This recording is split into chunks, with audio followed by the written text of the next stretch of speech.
right, hello wine drinking people. We're back with more of what I've had to drink yesterday, and we're doing valuable scientific research here at the Wine Watch, the 1997 vintage from Tuscany, the theme of this tasting. And hey, I just happen to have some 1997s in my collection that I stashed aside 10 years ago. Said I'd like to know what these wines are going to be like 10 years from now, and poof, man, 10 years have just gone by. So the last bottles of most of these wines that I had in my stash, so I don't have any of these to sell. Like I said, we were just doing valuable scientific research here at the Wine Watch. I know some people posting on the boards that their 97s are, over the hill, and they're willing to sell them at a loss, and please send me all your 97s. Any of these producers that we had this evening, these still have legs and years to go in your cellar. Of course, if you like vintage wine, at about 15 years, the fruit does start to take on its secondary character, and you don't have as much ripe fruit, sweet fruit that you have when the wines are young, but they have a lot more earthiness and nuance and minerality showing through.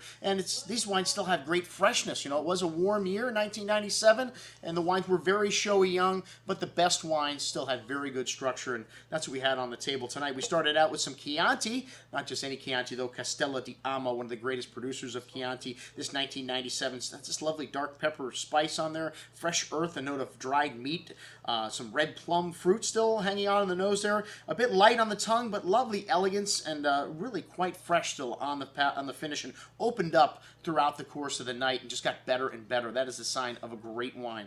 1997 TENUTA Sangiovese RENTENNANO. That's a name I just like to say, rolls right off the tongue. This is a 1,000-year-old property, and making some incredible Chiantis. This wine I sold for like $29 on a pre-sale. I remember the 97 vintage when it came out. It was beautiful. It had lovely concentration. This wine still does, showing a little bit younger than the Castello di Amo wine. A complex bouquet of red cherry, fresh dried earth, tobacco, spice, dried meats, cocoa, really exotic. Still a good amount of fruit left here on the palate as well. Lovely concentration and depth of flavors, smooth tannins, as all these wines, the tannins really softening out and really starting to show their maturity. Really nice long finish, really complex. This wine's still very youthful, most excellent. One of my wines of the night, and a Chianti Classico.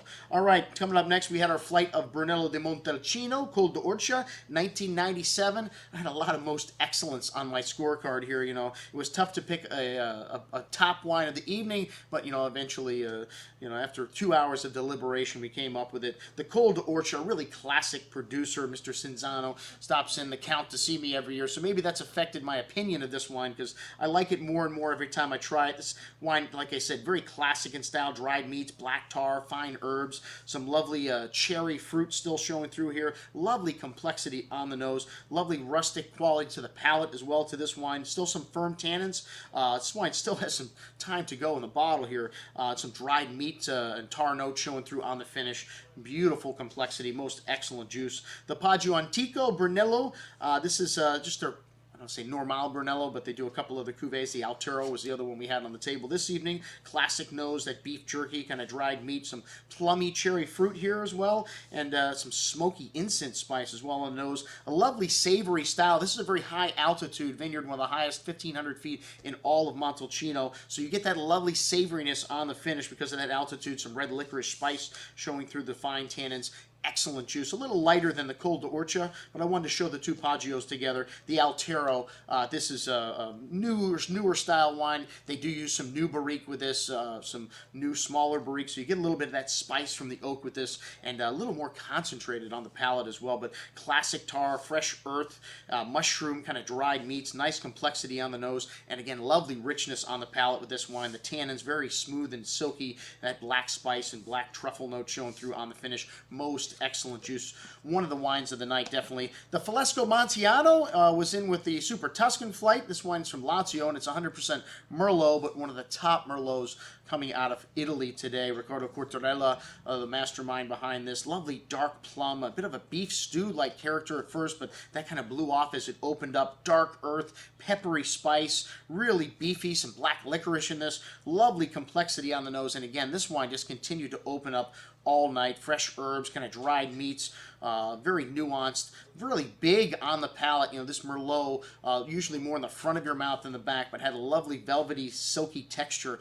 This wine could still go another 10 years as well, it seemed. Fine herbs, tobacco, spice, really nice complexity, very long. One of the wines of the night, you know, I had a split between that and the PERCARLO, the next wine, and the SAMMARCO for, you know, most of the night. These last three, really, you know, the three money wines on the scorecard. The TENUTA, Sangiovese, RENTENNANO, PERCARLO, 100% Sangiovese, a later harvest version of this wine. Kind of a strawberry, jammy fruit on the nose, fine herbs, porcini, truffle. Really lovely richness on the palate with this wine. This is the most concentrated, and this wine still has got a ways to go. Still has some tannins to resolve on the finish, some incense spice kind of notes, really exotic. Not quite as long maybe as the Montiano or the SAMMARCO, but maybe a little more nuanced and exotic. Most excellent juice. And then the CASTELLO di Rampolla SAMMARCO. This wine's mostly Cabernet Sauvignon, a little Sangiovese and Merlot in there as well, made by the great Giacomo Tachis. A good amount of fresh plowed earth in this one, fine herbs and peppery notes, dried sausage, dark cocoa, cassis, black currants, plum. I mean, just exploding, really rich. And I guess at the end of the night, you know, this wine kind of took it for me. I mean, this was just seemed to have more of everything, more concentrated, more rich, and still lovely freshness and balance with this wine. Most excellent juice. And you know, you're always going to get extra at a wine watch tasting. Well, we started out with Bella Vista, or we started out with Carabasco, rather, their Brut Prestige, which was fantastic. That's Chardonnay, Pinot Noir, and Pinot Blanc. And that wine, lovely citrusy quality to it, very fresh. And then, of course, we had a little at 1993 Pieve de Santa Restituta. Fantastic. Check out the review on that wine. I'm your host, Andrew Lampasoni, signing off for the Wine Watch, saying, remember, always drink the good stuff first.